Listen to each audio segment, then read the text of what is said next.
efficient, because such a leader will be seen to be responsive, able to perform his or her duties correctly. Such a leader, again, will do things in such a manner that actions yield effective results. It's because at this very moment that we are faced with, our minds are wired towards looking for safety, security, and not risk. A leader's behavior says something about his or her leadership style. Notwithstanding sterling work done by our leaders during this very time, most of our leaders had been relying on being effective instead of measuring efficiency with an effectiveness that will ensure that the right thing is being done and at the right time, correctly so. Shakespeare at some stage had this to say: you can look into the seeds of time. If again and again will grow and which will not speak then. To me, who neither fear your favors nor your feet. So I close the quote. This is the kind of leader that society envisages and desires. This leader has hindsight to know where we are from, insight to know where we are currently, and the first to know where we are going, meaning the future. We are fortunate at that point now. Now, the question that one has to ask before moving forward is, what kind of a leader does society need? There are set ethics that society is looking for in a leader. Any community has a set of ethics to define it and it wishes to be in support of what a community expects for its leadership. Henry Kravis says, open quote, if you do not have integrity, you have nothing. You cannot buy it. You can have all the money in the world, but if you are not a moral and ethical person, you really have nothing. I close the quote. From what Kravis says, it is clear that ethics plays a prominent role in leadership. Ethics must start at the top, at the leader, and not only expect the people down there in the front phase to do so. Because leaders are those that must be exemplar, particularly in government, but in organizations too. These values get transferred from generation to generation as a way of ensuring that its adaptation to environmental challenges is guided by, as I put it here, a means of ensuring that everyone is being taken care of.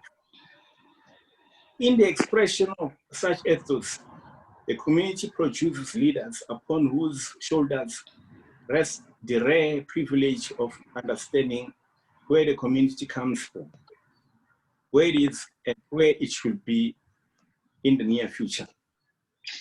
There are also essential considerations which are ethical that have to be looked into.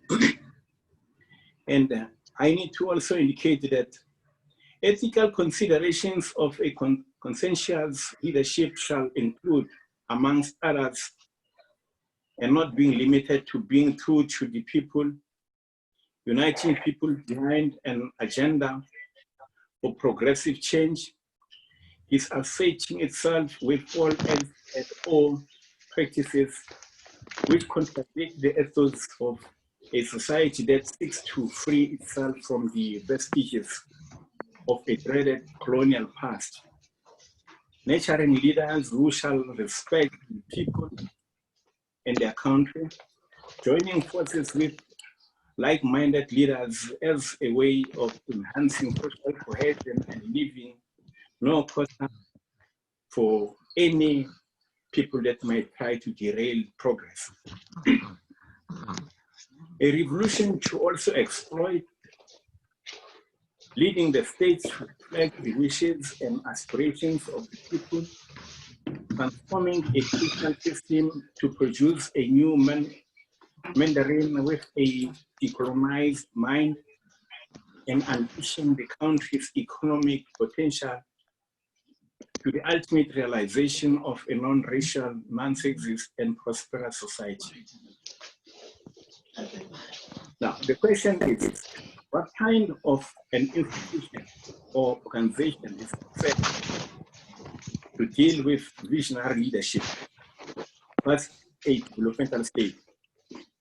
South Africa, like any other country in the world, is called upon to step its gear through the leaders that it has to provide a clear vision of its in ensuring that it protects the well-being of its own people. The need for visionary leadership is informed by the fact that transformation of the country and in particular of building a developmental state remains the objective of every South African. This is the time for our public entities to lead the way by virtue of their various deployments and responsibilities. A developmental state cannot be realized if municipalities do not gear up to this mammoth task. It is imperative to ensure that municipalities have the capabilities and capacity to perform their respective duties and become better organized to professionally service duties in a dignified manner. The state machinery at all levels should become purpose-driven and results-based. This can only be realized if their leadership is seized with the responsibility of ensuring the following, which I mentioned now: modernizing and strengthening the administrative arm. This implies that a smart public service is built from a crop of skilled personnel with relevant and high technical, financial, managerial, and technological skills. The other one is managing and making the local economy accessible to all, which will then imply the leadership must ensure that a proper study is conducted on the economical services that make the area thick, and also the financial setup there with specific reference to business services, domestic products, national and provincial government to also ensure that they're putting services there, trade and accommodation services at a particular area. The other point here is transformation of the modernized human settlement patterns. You'll realize that our settlement patterns are not up to scratch, and that has got to be looked into. And what should happen then in this case? What should happen is that specific reference must be given to green and high density settlements and proper township planning and establishment. The other point is the infrastructure development and maintenance. This implies that reference has got to be brought into the picture, and that it refers to the process of developing economic nodes and hubs while modernizing existing suburbs. This venture should, at any given time, be put at the zenith of the minds of local leadership. But it must not only reside with local leadership, provincial and national leaders must also do the same. Infrastructure development and maintenance requires a clearly defined and articulated urbanized development strategy. This is an area that we are lacking, we don't have. The other area is that the program to build a united, democratic, non-racial, non-sexist, and prosperous South Africa will only if both the leaders that I have indicated at all levels, together with the citizenry, work together for a better tomorrow. This can only happen if we've got a visionary leadership that is service delivery conscious and mindful of its constitutional obligations, which is prepared to strive to address the issues of capability, capacity of the institution, and also that of its respective leaders, both the political and administrative arm. Such a leadership will know that capacity and capability deals with the structures, processes, systems, and governance instruments, human resources and skills necessary for implementing programs and plans of the institution, thereby making it more easier to service people. Transforming both the sector, which at a given time has got its senior management, and that senior management and the entire workforce of an institution should become a priority, because you cannot continue to have a workforce that does not have the necessary capacity and capabilities. This entails ensuring that all policies and regulations of an institution are compliant to the Constitution of the Republic, and that gender parity within the administration is addressed accordingly without failure. Now, what should guide the state moving forward? This following should apply. Principles of life. Every government relies on the implementation of administrative principles that ensure effective, efficient economic outcomes, which to a great extent embraces the principles of the public life as implemented in the US, and those also known by all of us, which are selflessness, integrity, objectivity, where impartiality and fairness applies, accountability, openness, which obviously goes together with transparency, honesty, and a leadership that is selfless, a leadership that does not think about itself. It's important also to pose the question, what does society expect? And is there a need for values? Indeed, there is a need for values, particularly when we're dealing with this topic that I've been given. Ethical values for economic growth are essential. Society expects its leadership to be impeccable with its words and speak with integrity. They cannot just speak for the sake of speaking. It has got to have meaning. This is informed by the belief that the most appropriate thing that leadership has going for itself is its own integrity and its convictions and standing in society. Society yearns for a leadership that does not consider itself first or think of itself as a role model of the general populace. It is expected and required of a leader and or any other leaders to live according to a set of standards and a lifestyle dictated to by honesty, humility, discipline, integrity, respect to both old and young. And this is a clear indication that by now that ethical values include, amongst others that we know, virtue, happiness, satisfaction, contentment, and pleasure. We also have got ethical values that play a pivotal role among the core values.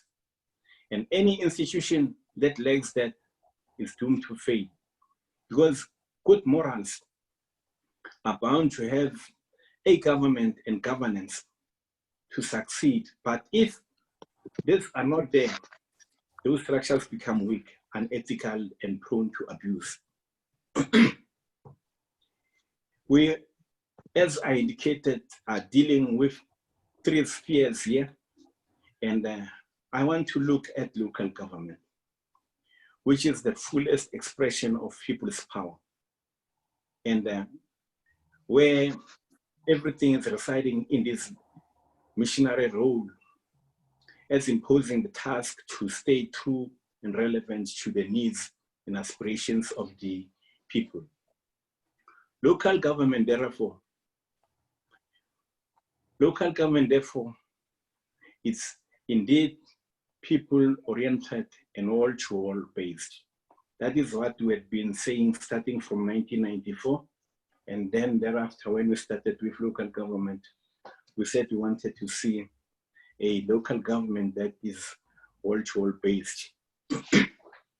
The services and conduct of a municipality should embody a sense of collective morality and a spirit of shared coexistence within the punctuated substance of communities that withstood the test of time for many years gone by.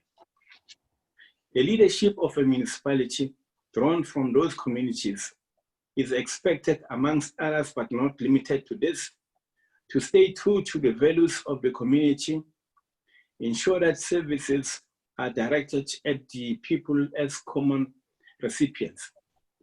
People provision of services should be anchored on fairness and or social justice. These standards, and as it stands, as a variance of favoritism and nepotism, have got to be dealt with accordingly without failure. Those that enter into any contractual agreements with the municipality should have a shared vision to make the people of that area to be the first and to benefit. The entering of such contracts should be devoid of manipulation and any untoward behavior that inspired by the need to put the people first, and also to ensure that they receive services that are second to none. The leadership should inspire the workers of the municipality to accept the people as their primary reason for being in gainful employment. In the above, and if the above also are being observed and followed to the letter, a stable and conducive atmosphere will be created for economic opportunities and positive spin-offs. Now, one would want to ask why I speak about a municipality. I speak about a municipality because that's where everything happens. The province does not have an area of jurisdiction outside the municipality. So is national. So most importantly is the fact that section 195, subsection 1 and 2 of the Constitution of the Republic of South Africa places an obligation on municipal officials to observe ethical values and accountability in the conduct of their affairs. Communities desire to be serviced by transparent and honest leaders. Now, based on the above, what then should be the future, as is now the main issue? The life after this COVID-19. Again, the presentation will be focused more on local government, but leadership will also play a very important role. Local government plays an enormous role in the daily lives of people. This terrain is a very complex, dynamic, challenging, but also very interesting in nature. Any person who is on the ground and looks into the eyes and enters the hearts of the people, that leader must know that he or she is there to serve the people and nothing else. This is because the success of any government to respond effectively to challenges such as economic competition, social and political upheavals, and rapidly changing labor markets is dictated largely by its ability to recruit and retain a talented workforce that will be equal to the task. One writer, Lavinga and Hayes, These two have argued that the ability of government to provide services effectively and efficiently depends on a competent cadre of civil servants. This is surely the way to go for any government, even an organization. An organization has got to have capable people who are geared to ensuring that they deal with those matters appropriately without biasness. My apology. They should appoint the right people for the right job. And the one that is killing most of our municipalities and a number of provinces is that cadre deployment. To this extent, is not coupled with the right skills and qualifications. Therefore, cadre deployment must be coupled with the right skills and qualifications. Just had to put it differently so that they can bring it up again and qualify it accordingly. It has got to come forward that democracy is usually associated with elected public representatives making policies which the public servants, the appointed officials who are in the administrative arm, have to implement them accordingly. Based on this argument, it is clear that a local government institution requires these two components as I raised them above. And those two components are the leaders that have got to be brought in, political arm and the administrative arm, who will be in a position to service and provide the communities accordingly. No single human component can do it without the other. Because if everyone pulls together and work as a team, the success will be sweet because it will take care of itself and lessen the hard work that has got to be done. Because teamwork is paramount and essential. Some say that coming together is the beginning, while staying together is indeed progress. Working together surely yields success and development. The sphere of local government needs all hands on deck without failure. Virginia Baden had this to say, I quote, "Cooperation is the thorough conviction that nobody can get unless everybody gets there," close quote. Communities are always open to collaboration. Any leader that recognizes the importance of other role players in the game of service delivery will easily accept that other people and their ideas are normally much better than the ideas of an individual. It requires a substantial amount of teamwork to shape and steer the fortunes of government at all levels. This implies that the political arm and administrative arms, and the community at large must cooperate, because these three do need one another. And it cannot be that one is better than the other. And with that cooperation, the following can then be attained. The institutions are functional. Both the political and administrative arms are performing their designated duties accordingly and complement each other. The community members pay what they consume or receive as services from the service provider, which in this instance will be government, and particularly at a local municipal level. Now, which automatically the community has voted for those people, voted for the political arm and appointed the administrative arm.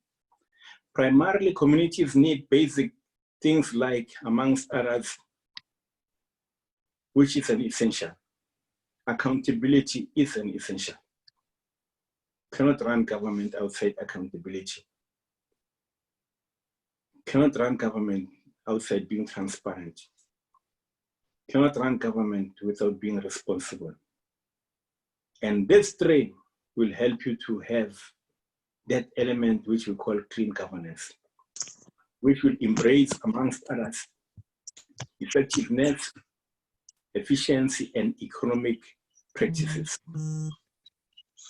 Then you have got the triple E model, which is very important for purposes of service delivery and proper utilization of both human resources and the limited fiscal resources available for the provision of basic and sustainable services to communities. And also here, there must be both good and approved human resources and fiscal policies that will guide the operations of government, with more emphasis on a municipality. I spoke about the triple E model. Let me expatiate about it here.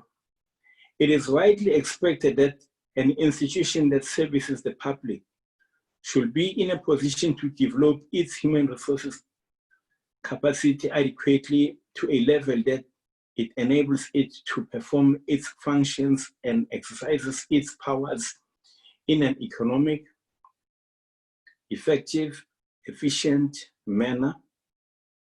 And in this way, it will make it more accountable. The above is informed by the fact that resources are very limited to answer to all the needs of the people who are yearning for them, who are right on the ground.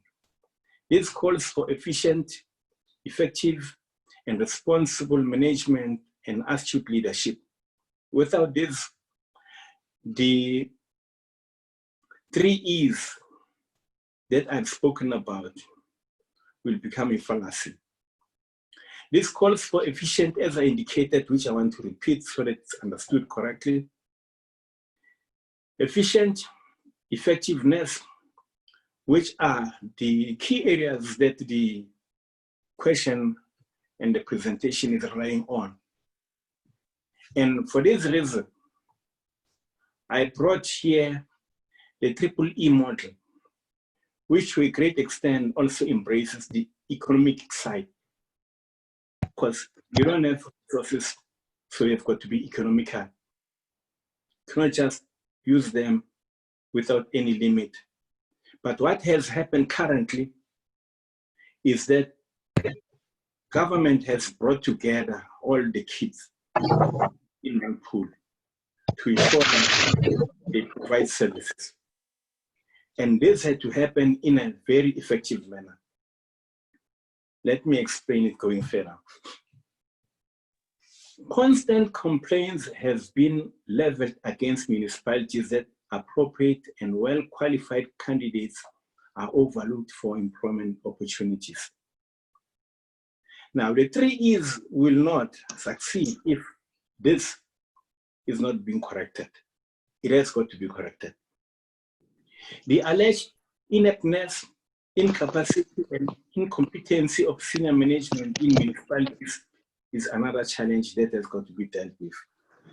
But the result points out that municipalities are unending in that mode of transformation processes, and for this, flexibility and strategic visionary leadership are fundamental. Communities need astute leaders who understand their plight and needs. Having spoken about the above, it is important to ensure that there's collaboration. Collaboratively, efforts have got to be in place so that services can be provided accordingly. Community development is best attained when and where there is collaboration from the community. Elected public reps and the administration that is doing the job, and also the three to subscribe to a common vision and culture of commonality. And that culture of commonality, as argued out by Duff, is that, as I open quote that, as he argues, is that culture as an important mechanism for attracting, motivating, and retaining talented employees. It's a capability that may be the single best predictor of overall organizational excellence. Close quote. But I also believe I want to bring in here Bravis, who, together with a friend here, are making this observation. I open quote. Organizations do not have a single uniform organizational culture, plus various internal and external variables influence the development of organizational culture, such as national and regional culture. Not only do managers, I close quote, not only do managers acquire management skills through management, training and development, as well as through practical experience, but they also get to be assisted as to how to become good leaders, so that this can make their work much easier, effective, efficient, and economical. Again, the 3 E's here, which are helping us to move forward. A common belief of many scholars is that government's ability for efficient service depends upon a competent cadre of civil servants coupled with an enlightened, proactive, and probing community. Now, who must do the work? Someone has got to do the work.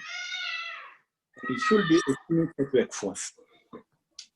Now, since public officials occupy positions of trust, it is only natural that the public should be interested in their ethical behavior and official conduct. And according to Honeycomb and others, here, which I open quote as they put the matter here, they say it is very important to recruit the right people for the job when they are in the organization. These people should be managed and led on a daily basis, close quote. Now, I proceed to say, if the workforce is content and happy, the community will get a better service because their expectations will be met. Managers need people, and these people are what we call human resource. They also need capital, which to a great extent we speak about the financial resources. They also need the physical resources, which are the raw materials, components, and information and skills to produce services, create jobs, make profit, and also achieve organizational goals and contribute to the well-being and also the wealth of society. But the workforce has got to be motivated. There are a number of motivational means, but here I will just indicate that motivation and services can only be provided if the people are willing to be motivated and if the people are willing to work. The impact of either intrinsic and extrinsic motivation is widespread and can benefit an organization positively. Motivation can breed strong team spirit, of which this is the ability to work together towards a common vision. Now, where is the community in this instant? A community and service provision has got to be brought into the picture here, because the people want to know as to the functioning of their government and how their taxes are being spent. They desire and yearn for transparency, as I alluded to as an essential earlier on. This means that people need sufficient time and opportunities to participate in key areas of policy making processes, deciding how their taxes should be spent. Others are calling this public participation. Also, they need to know how to attain better and more effective services. In this regard, public participation becomes crucial and a must. Basic sustainable services have got to be provided.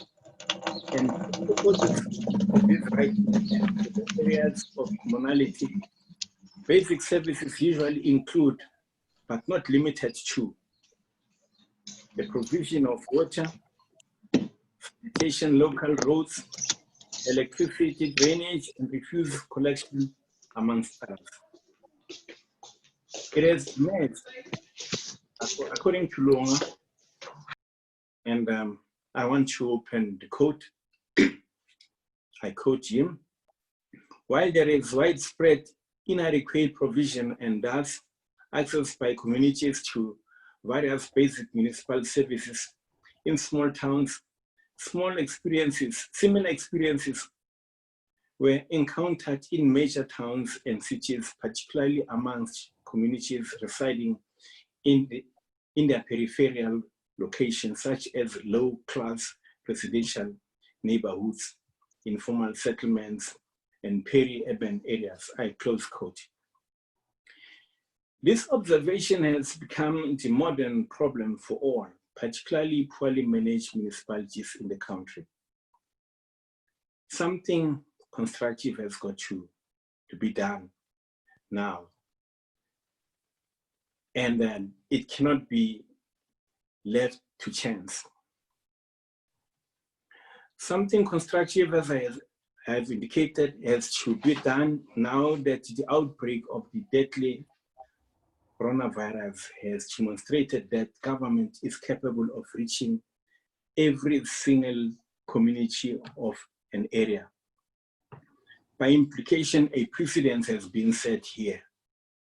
So there won't be any excuse for going back to the old system. Going back to the old will be suicidal. The key area that I also want to reflect on as I conclude is on corruption and the provision of services. Corruption is regarded as a form of dishonesty or criminal activity undertaken by a person or organization entrusted with a position of authority, often to acquire illicit benefit.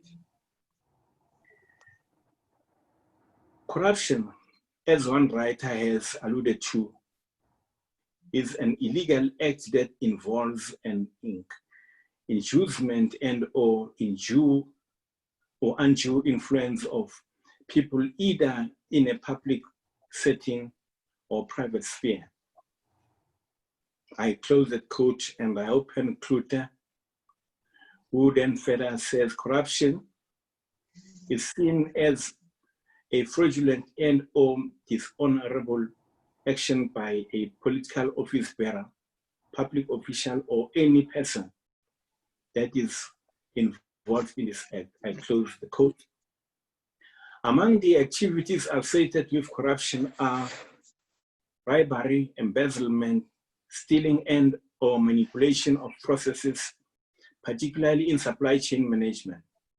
It should be noted that corruption comes in different forms and sizes, from petty to larger scale, where massive tenders come into play, particularly where the government is involved.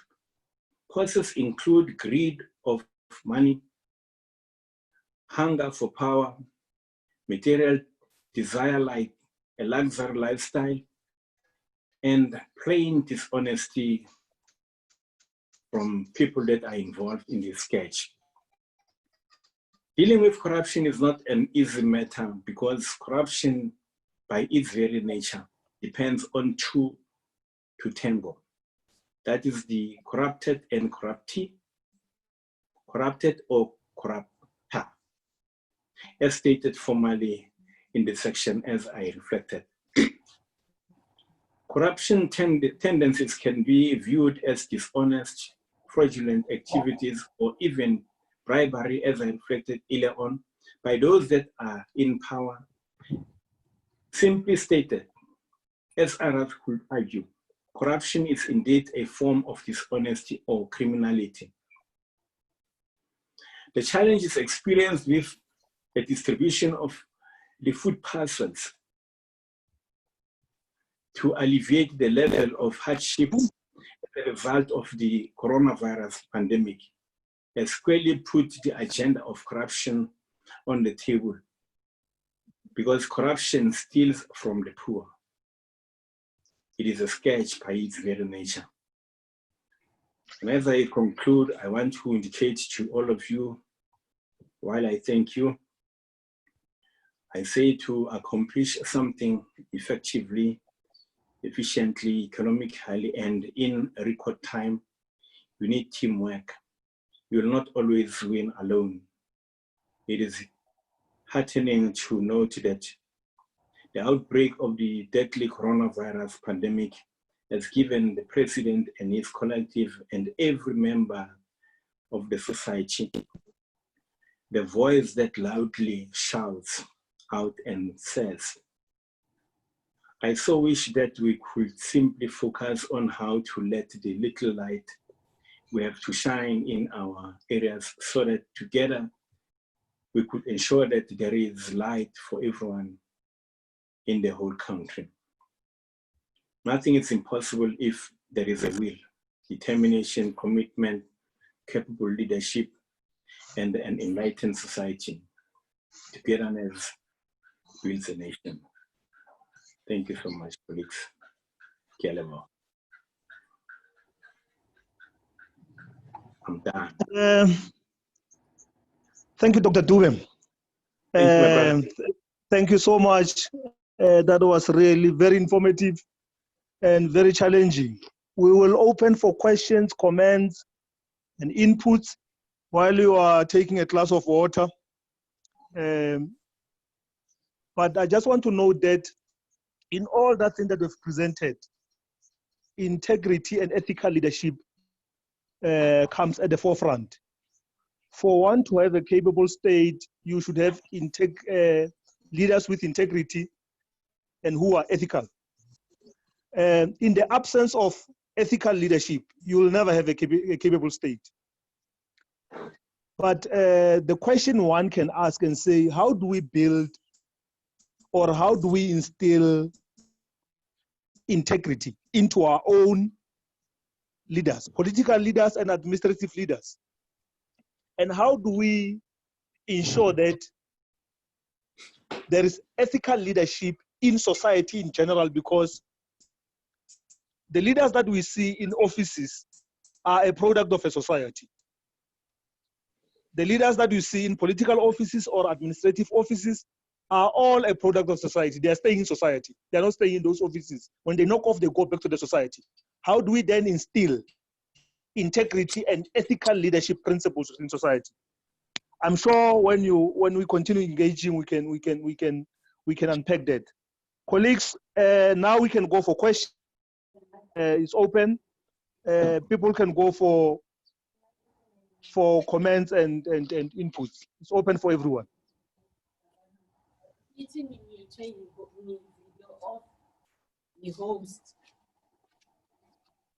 Who's speaking? We can't see who's speaking. Introduce yourself first. Let me check my badge. Wait, Can I is speak? this? Yeah, wait, you can speak. Wait. Is this Sediko? Yes. Is that Sediko? Yes. Who's speaking now? No, I was saying, is that Sediko? Yes. That one. Yes. Let's focus on the presentation, Dr. Dube. Yes. Okay, let's go. Mr. Sediko, can I speak? You can speak in little words. Yes, it's Ntuli Tlobata speaking from Nelspruit in Mpumalanga province. Let me take this opportunity and appreciate a well-crafted presentation by Dr. Dube. When I look at him, he's one of our tried and tested comrades in the province, in particular, and in the country as a whole. So My take on the matter is around public service. And that creates a great challenge. And I was happy for the fact that you also outlined things that are happening in our municipalities. Our main problem starts with the type of leaders that we choose as a nation and as provinces. Because we choose leaders that are not competent, we choose leaders that don't equal the task, and we choose leaders that don't have the required and necessary skills to lead us. And such leaders, when they assume power and responsibility, they don't surround themselves with a correct team. They often surround themselves right from political leadership down to administrative leadership. They surround themselves with people that they can manipulate, that they can easily control, and that at the end of the day affects service delivery in the community. And it makes the issue of poverty to be exaggerated. So I think we need to fix our problem, starting with the type of leaders that we choose. The fact that a person makes a lot of noise or say or he can fluke, that doesn't mean that person is a good leader. And that doesn't mean that person can deliver. I've worked for over 28 years with public service. I'll use myself as an example. I had to leave public service last year because one thing that I've realized about public service, especially in Mpumalanga, if you are skilled and if you are competent, if you are assertive and you are educated and academic, you don't make it in some provinces. Instead of being seen as an asset that can assist in the public transformation, to name a few, you are often viewed as a threat. And that might not only be happening in Mpumalanga, it might be happening in other provinces. I think let us come up with tools and mechanisms as far as the issue of leadership is concerned, and also as far as on the issues of the type of managers and senior managers that we put in strategic positions. As long as we have the wrong people for the wrong job, that don't have the required skills, that equals the task, the responsibility, and the mandate that is expected, we are fighting a losing battle. Looking at the COVID-19, I'm happy so far we are performing well as a country. It's because we have the good leadership up there. But we need to question, do we have the same leadership in our provinces? Do we have the same leadership in our municipalities? Thank you. Thank you, Man Dulitlo. Anyone with inputs and comments before we open up for Dr. Dube to respond? Anyone with thank a you very comment? much.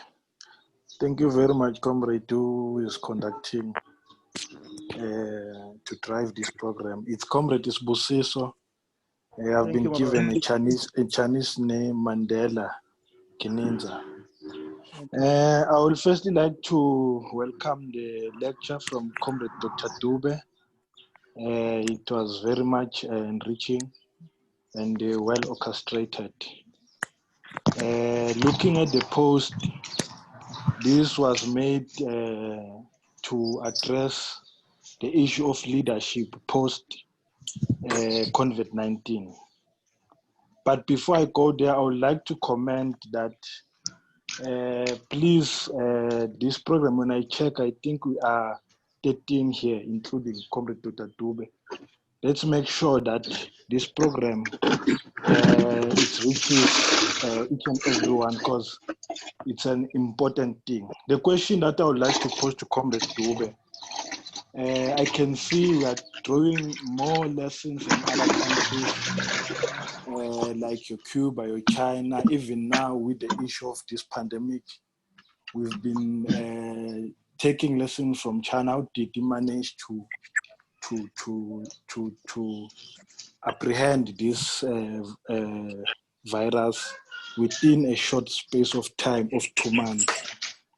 Whereas when you look at America now, it's beyond. What is stopping our country to have a sort of an examination or a test for a person? That is the question that I'm asking. What is stopping our country to have a test or an examination for people to be given responsibilities of power? It might be a mayor, it might be a premier, it might be, yes, those are the kind of people that I would like to mention. What is stopping us? Because China, next month, will be celebrating imperial examination, which was established some 80s, some centuries ago. What is stopping our country?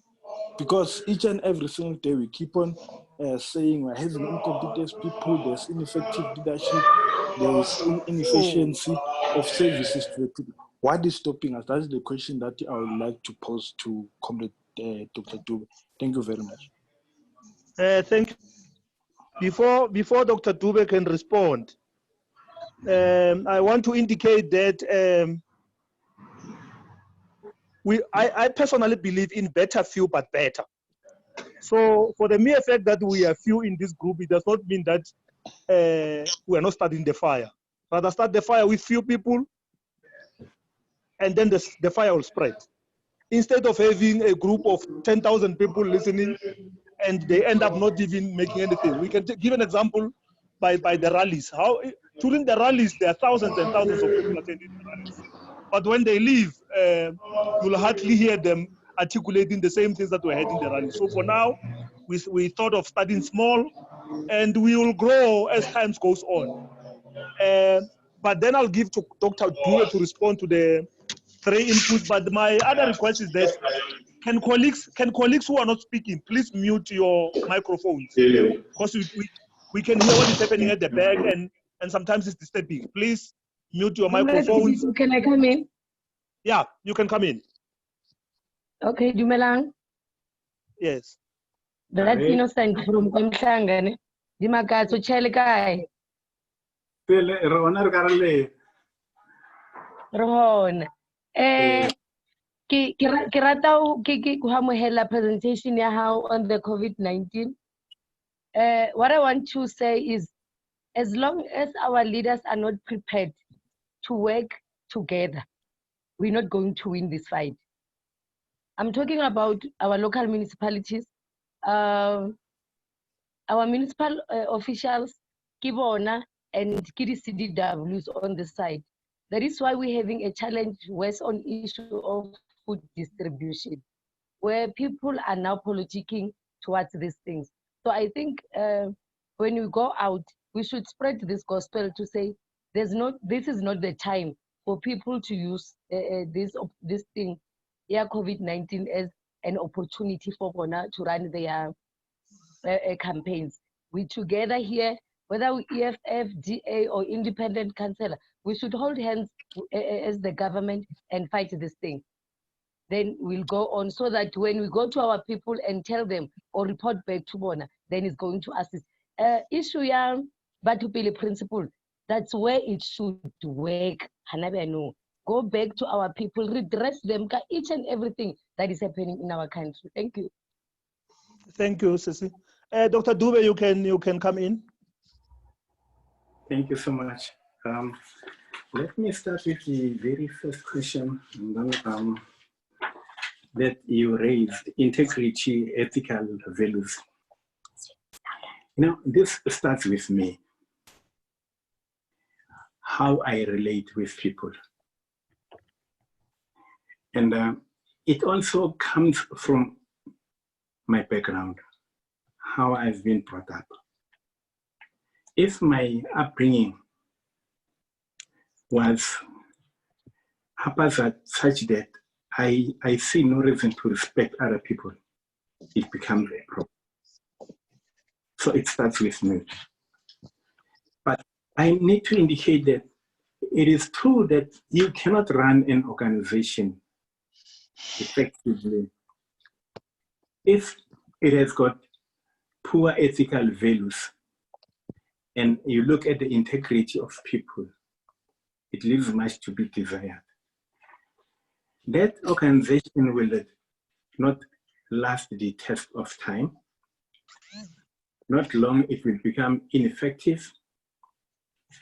It comes to a point where in political terrains, you then have people that will talk about gatekeeping, factionalism, because people that are ethical, who have got integrity, will think twice before they can even start to think about those things. So ethical values are what we should not compromise. And it starts with the kind of leaders that we elect. It is us that are electing those people. We know them, we know their conduct. And we know that the conduct is not one that can make us proud, but we go for the very same people. And those very same people are those that are going to contaminate the whole system. And then it will automatically also ensure that the other people that are following that example. So I think it starts with me, my upbringing also, and how I bring up, or actually currently, how I bring up my kids. I have got to ensure that there's respect, but the respect must start with them. Because once they start to do that, they will value themselves. And when they go out there, they'll know the meaning of respecting others. In that way, you develop that humility, honesty, and also those values that we all aspire for can be attained. It is true that the leadership that we have, there are those that actually they were not supposed to have been leaders, but they are leaders by default. And it's a system that creates them. And if a system is up to scratch, it will ensure that there are ethical values that have got to be followed. Now, Professor has spoken about the example of China, how they elect their leaders. They've got a system there, and I have written something about that system. And I've circulated that.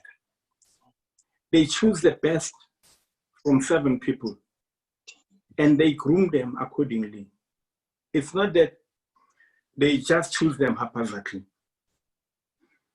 And they look at their behavior, and they instill in them, even though it's a communist, or should I say, I don't know whether it's communist anymore, China, I don't know. But when you look at their system, they instill that element of fear. And ultimately, the way they behave, you see how they operate, and it helps you to also realize that these people, if the system was not up to the way they wanted it to be, it was not going to develop and also create the level of leaders that they have currently. So it's also a system that has got to be in place that will help you to have people and also to make them behave in a manner in which is acceptable to society. So it's also a system also that makes it possible for you to get people that will behave ethically. Now, if you've got a government department that the leadership allows that tendency of laissez-faire, obviously it will be freedom for all. There's no rule of law, and then it becomes a mockery of the system. So there too, we have got to look into that area. Because to give just one example of a taxi driver who goes and becomes involved in that industry. The person was well and good mannered. But when the person gets into that system, the attitude of that person changes altogether. Now, I don't want to say it's the system in which they operate, but unfortunately, there's something that tells you that my example that I try to bring here, let's go to ensure that what is it that is affecting that industry. So if we've got a system that allows for lawlessness, you will automatically have people that will behave in a lawless manner. But you've got an institution that is people that are well disciplined, well mannered. They also make the others to follow suit. So I think the matter that we have raised, it's broad because it speaks to the moral fiber of society. When we grew up, we were taught how to respect our teachers. I was not in a position to go and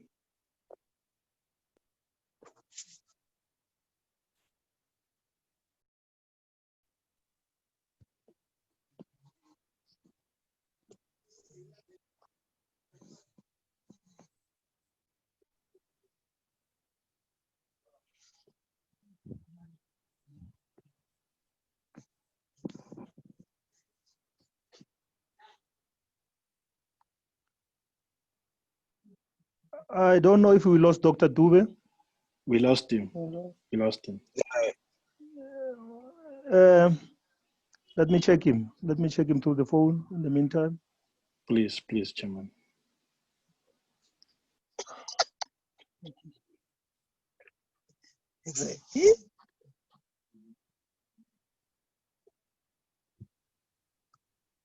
It's COVID network.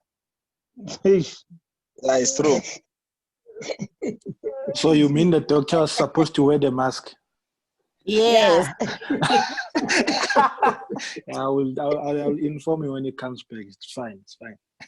I'm struggling to get him. Whoever's got this number also try to call him because I'm calling him and now it's got a challenge of network wherever he is. I'll probably reconnect these things of COVID-19 or whatsoever. Thanks for mentioning that. So I've just realized that I don't have his number anymore with this phone. No, he's back. He's back. No, great. Let's proceed. Dr. Dube? Hey, our apology, man. It's okay. It's okay. Yeah, this technology. I was supposed to. Yeah, I was. You can continue. Yeah, let me go to the next question here. The one pertaining to the kind of people, leaders that we choose, both politically and administratively. Again, as I indicated earlier on, is the kind of system that we use to choose our leaders. And the kind of system that we choose is such that there's no particular yardstick that has been designed that these are the criteria that we've got to meet. I know one particular organization that came with a policy that they call through the eye of the needle. But unfortunately, that organization is not using that policy effectively because that policy was going to deal with this kind of leaders that we are choosing currently. And it is, as I indicate, the system and the policies that have been designed to ensure that we choose the right people. But also, it cannot only be the kind of people that we elect, the system. It should be also upon the person that we have elected, who will have it within his or her conscience to go in there, as I indicated earlier on, to go and serve. And when you look into the eyes of the people and you listen to how they speak to you, it should be, and it should dawn in you that you are there to serve the people and not to serve yourself. So currently we are at the threshold where everyone wants to do for him or herself, but very less to serve the people out there. Now, to take an example of this very pandemic, it has said to us, government cannot go back to the old system, because government has indicated and it has demonstrated that it is capable of reaching even the last person in the deepest rural area. Government has created a precedent, even though it's ad hoc, but the people will say, but when there was this pandemic, you were able to come through. Now, why are you not able to? That's why in the presentation, when I moved forward, when I said, what should happen going forward, I reflected, what is it that government should go and do? And the kind of leaders, both political arm and also administratively, what should happen and what kind of people should be elected and should be appointed. To give an example, the president is presenting on behalf of all the ministers, even though the ministers are coming making presentation, but the buck stops with the president. So he is taking overall leadership and also overall control of everything and that responsibility. So that is what people are expecting, people to stand up and take responsibility, people to stand up and take a podium and speak and tell the truth. That's why I spoke about transparency, I spoke about people that have got to be accountable, and I spoke about the triple E's, which I termed the E model. So that will automatically be able to help us. I also spoke about going forward, people will not expect, and it must not be accepted, that people with skills will continue to be overlooked. But normally, it's true that weak people will automatically surround themselves with people that they can manipulate. But a good leader will surround him or herself with people that will be able to think outside the box and or guide that person that this is what this should happen. Because once you say, I want to be the dominant factor in that institution, and those that are better than me, I don't want them to get closer to me. I'm killing the institution. Forget about me, I'm dead. But I am killing everyone and I'm killing the system, I'm killing even communities.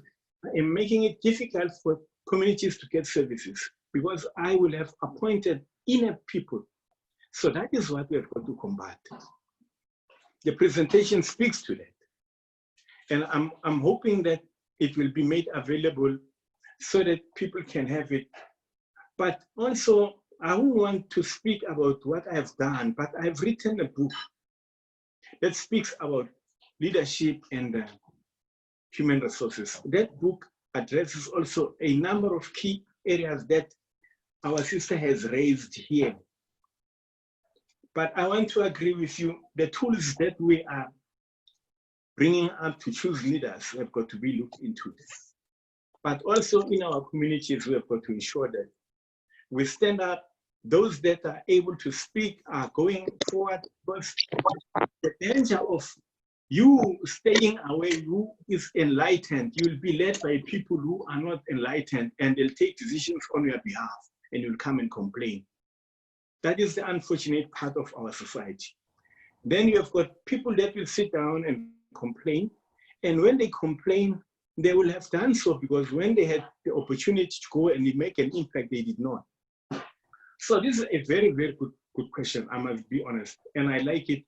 And it makes one to think outside the box. And I'm happy because you spoke very eloquently and very, very clear on the matter. And you also, to a great extent, gave solution. Actually, you responded to the question. I have got to admit. The one of school, China, I also spoke about from the two questions, the system that has got to be brought in to select people.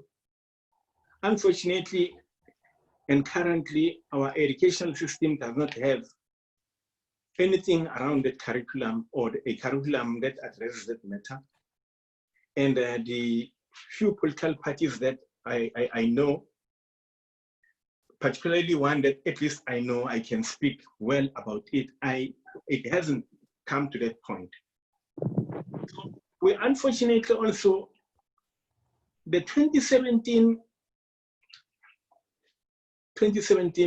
conference of a particular organization has created a precedent that made it difficult for people who do not have in their pocket to stand up and be able to be counted. And it brings the element of America, where they have got their own system of choosing people. So if we have got to look into this matter, the manner in which we elect our people, our leaders, for those that are belonging to an organization that got a policy conference and they start to do that, they've got to start to look into that and to make submissions around it. Looking at the model of China, as I tried to explain, unfortunately, the one that raised the question has attachments with China. So it speaks from experience. And I'm happy that he's also addressing that matter. So I have also tried to indicate how it should be done. But I was thinking that also when we have to look into our area of empowerment, there are people that have been able to do the job and they were not having the skills or the papers, but they had the skills, the know-how. And then I'm hoping that at some stage, the Department of Education will recognize that skill. They call it prior recognition of prior learning. If they can look into that, it will then also help us to go back to say, these are people that had been there, they did not have the papers, but they knew how to do the work, and then they start to get the necessary papers. I think that will also help us a great deal. But Swu, your question is not an easy one to respond to, taking note of the model that we have currently. So something has got to happen, particularly those that are participating in organizations that can make an influence in society. Let me stop at that point. Thank you, Dr. Dube. Can we take another round of questions? Then we'll be closing at 2:45. We're closing. Oh, okay. There's last one here. Can we take Hello? others who have not? Hello. Can we take others who have not? Hello. Yeah. Hello. We can hear you, my brother. Yes. This is my leader. Thank you very much, man. Allow me to convey my special greetings to the house. Yes. My name is Tumsan from Mpumalanga, the place called Nhlazaje. Yes. I would love to comment and also welcome the presentation from the one and the only Dr. Dube. He said mouthful, and you are very much happy and also informed about what is happening around our country. Indeed, Comrade Dube, you are an academic. Thank you very much. There are few people like, hello? Let's go to the question, my brother, or comment. Okay. Yeah, my question is that, Chair, Dr. Dube spoke about the accountability in terms of the administration, but I think he answered very well. I think you. Sorry, man. I think sort out your location because we're missing you. We are skilled. Sediko. Hello. Are you hearing me?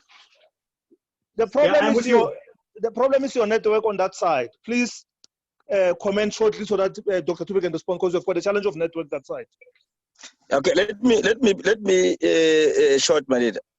Yes. Yeah, we can. Yeah, no. Yeah, we cannot hear him.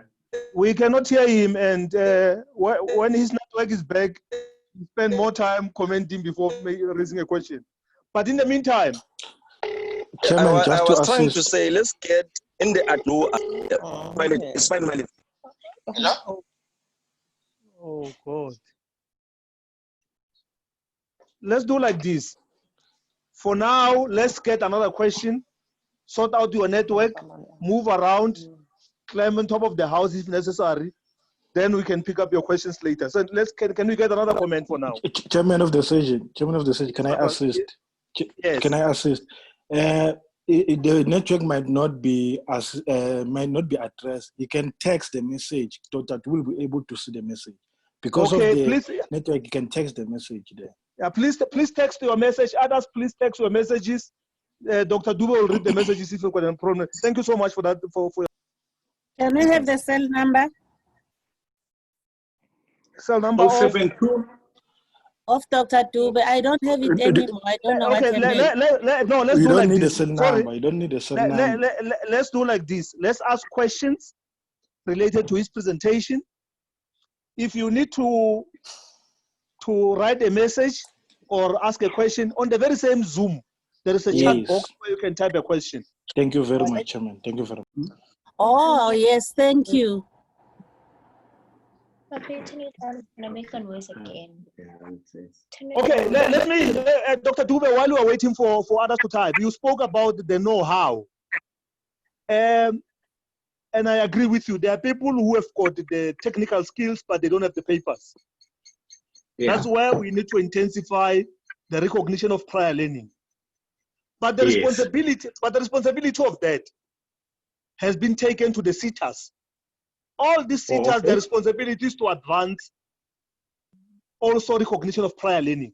For instance, if I know how to weld and I don't have the papers, the relevant CETA must be brought in to assess me and give me a certificate which is NQF recognized. So our CETAs are not coming to the party, and we need to raise that.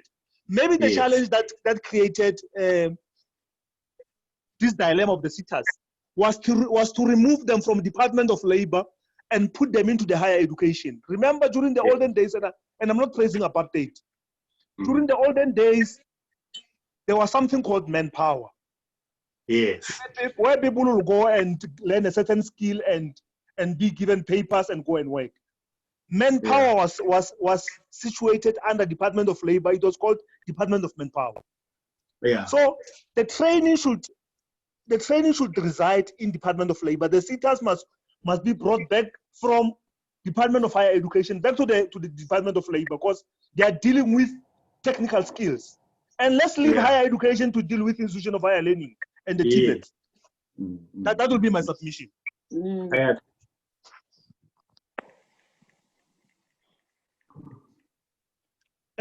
Any questions?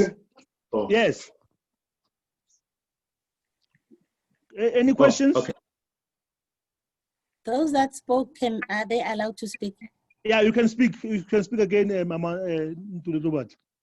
Yes, thank you very much, Chair. One speaker earlier raised something around China. I stand to be corrected. I think he said we can learn a lot from China and replicate it in our situation. So I don't know whether it's a question and a concern at the same time around that part, because you check what is happening in China. You would get it in the news where they say, especially Channel 407, where they say the results of China, the death rate, the fatalities, are not aligned to what was happening on the ground physically, because there were news that were saying per day they are cremating over 3,000, something like that. Yet the numbers that they are reflecting of their fatalities are within that range. It doesn't make sense. Then we have a situation whereby the United Nations the European Union and other so-called credible entities.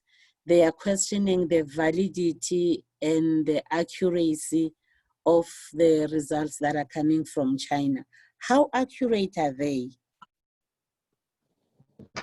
Thank you, Chair. Thank you so much. Before we go to the question of Lindiwe Ntuli-Tleuba, which is more on the statistics of COVID-19, something outside what Dr. Dube has presented, there is a question which says, in terms of electing or selecting municipal officials, how about a minimum criteria being implemented? This question was asked by Stanley Matala. But in addition to that question, there is a commission that was set up in KZN, the Commission of Moerane, where they were checking on the issues of political killings. One of the recommendations there was to depoliticize and professionalize public service. And the recommendation was there should be a minimum standard or qualifications requirement for appointing councillors, because at this stand, any person can be a councillor as long as you can be voted in a certain branch or you become an independent candidate, mobilize people within your ward to vote for you. Any person can be a councillor with or without academic qualifications. Dr. Dube, do you want to make some submissions? Yeah, I think I agree. You see, the problem is that it is us, after 1994, we did not encourage people to prioritize their education. And people thought that the system that comes in is going to favor them. That's why you will automatically have people that will be there for ages, and you'll have killings, because we've got people that will remain in positions forever and then buy people because they don't have the qualifications, and they will try by all means to remain in that position. So if we encourage people to really study, it will help a great deal. You know, I'm so happy that I relate with a number of people who prioritize education. And you look at how they struggle, but they try to make it happen. So I agree, the question of minimum qualifications has got to be looked into. You know, it becomes a mockery when you have got in a council people of a particular organization that is ruling, well, governing, not ruling, governing. The kind of people they feel there, and then you look at the kind of opposition people, you end up, you find a particular organization bringing in lawyers, accountants, and all those other people to serve in that council. But then you've got the governing one that will have people that will only go there and support and go out. And that is a problem. So minimum qualifications has got to be looked into. I'm happy that also in government, for public servants, there are minimum qualifications, but they can be relaxed. There should be a reason why you relax them. But once you start to relax them, you create a precedence. So I don't think the minimum that has been set must be relaxed by someone because they want a particular person to come into a particular position. That I don't think anyone must agree to. And that if an HOD allows that to happen, it means the HOD has a problem. Because if they bring a submission to the HOD and then the HOD allows that to happen, then there's a problem. Equally so in municipal manager.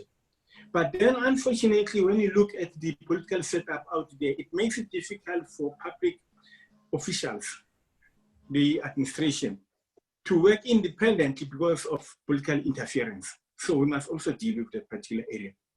And if you don't deal with political interference, you will continue to have this kind of appointments that we have. So something has got to happen also in that particular area. Earlier on, I think we have dealt with the issue of the figures, the China figures, because I will not want to get into that one, because I don't want to enter a terrain that I'll find myself wanting. So I think my sister will understand that one. My apology on that one. But the host here has also made it clear, and I think I take and go by the response that he gave. The one that was raised earlier on by the Makas, and it was about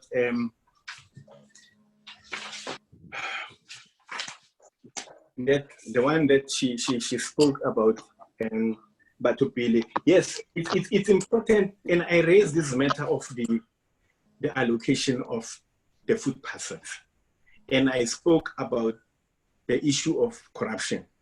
This is a matter that has got to be dealt with. That's why I said government has created a precedent, and government has said it is capable. So it can only be capable if it appoints, and also it's being led by capable people. So communities are going to stand up and speak about it.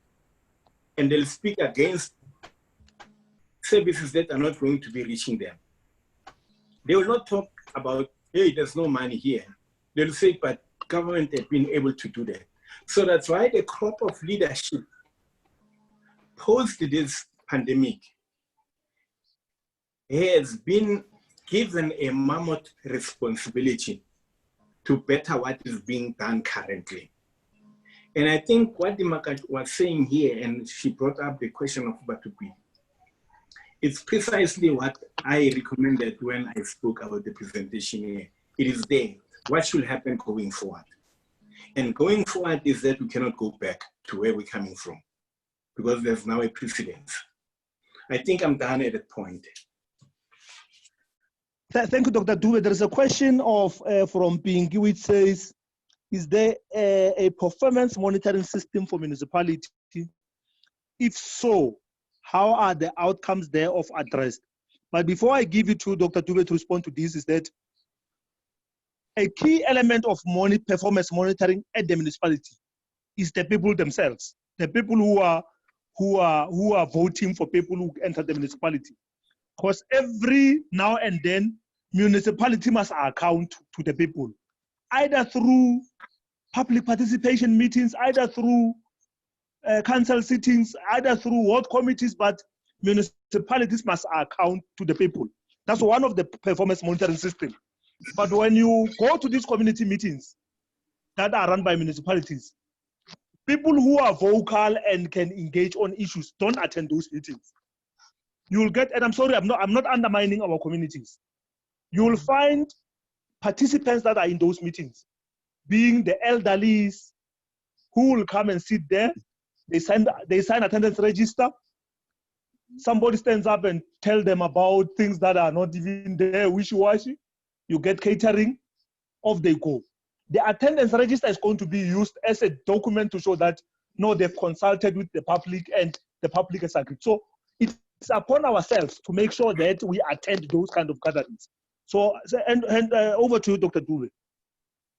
I agree with your contention 100%. I also want to say municipalities, the council, and also our legislation, our legislatures, national and provincial, have a responsibility to check whether people in departments are doing their work.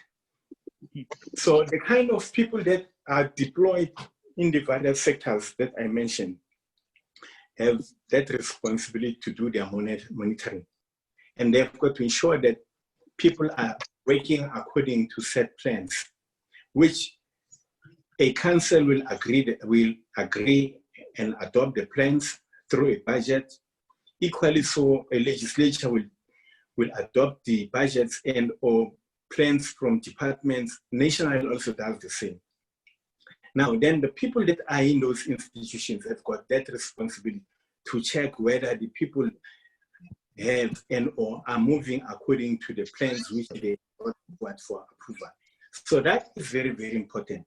So the example that you gave about KZN, that commission, the response that you gave is the one that I think I want to align myself to. But also there's a legislation now, I haven't gone through that one, that says what kind of people must be appointed and what are the minimum requirements, for example, a municipal manager. So I think that piece of legislation is one that one will have to look into. It can only assist us a great deal. Then we know what kind of people are we appointing. But then as for the public representatives that are being elected, the point that you also made, that it is upon us as community members to deal with that matter, I also agree with, without any reservation. I think I will stop at that point. Okay, colleagues, we are about to close. And there is the last question that I will take from Stanley Matala. It's a comment. He says it will be very progressive to ensure that respective committees must ensure that the elective candidates or the elected candidates meets the minimum criteria, as this will also in turn ensure municipal administrative matters are adequately administered. Thank you so much. Thank you for the comment, Matala. We need to ensure that we get the best to lead us. But in my closing, thank you, Dr. Dube, for allowing to come and present to us. It was really very informative. And this platform will continue. In some days to come, we'll be hosting someone sorry for that, who will speak about COVID-19 and gender perspectives. We'll send the links and we'll rely on you to extend the invite to others so that we can be many. This person will look at the COVID-19, its impact to women and children, and how are we responding as a country to those vulnerable groups. Because truth be told, the way we are responding, sometimes we are not giving much attention to women and children, particularly the poor. My last question to you that I'll leave you with is that in estimation in this country, we've got around 9,000 councillors, the whole country, around 9,000. And please use your calculators. If each councillor is paid 500,000 per annum, and you take that 500,000 multiplied by 9,000, you will get the amount that the government is spending on paying councillors. In total, in this country, we've got around 450 members of provincial legislatures. If you count the provincial legislatures in the whole country, the 9, we've got 450. And each and every member of provincial legislature, on average, is paid R1 million per annum. If you take R1 million and multiply it by 450 people, you will get a figure to say how much are we paying the members of provincial legislatures in this country. In total, in this country, we've got 400 members of parliament. An average salary of an MP is 1.3 million per annum. You take 1.3 million per annum and multiply by 400 MPs. Please add the amount that is paid to the councillors, the MPLs, and the MPs. It goes into the billions. Are we getting value for money as a society with this payment that we're making to these public representatives? That will be the question that I'm leaving you with. Please take care, respect the lockdown regulations, and stay safe. Thank you so much for participating. I thank you so much. Thank you. Thank you. Thank you. Thank you. Thank you Bye. very much. Thank you. I also thank everyone. Thank you so much. Thank Dr. you, Dube, I'll give you a call. Yeah, sure. I'll open my phone now. Sure. Okay.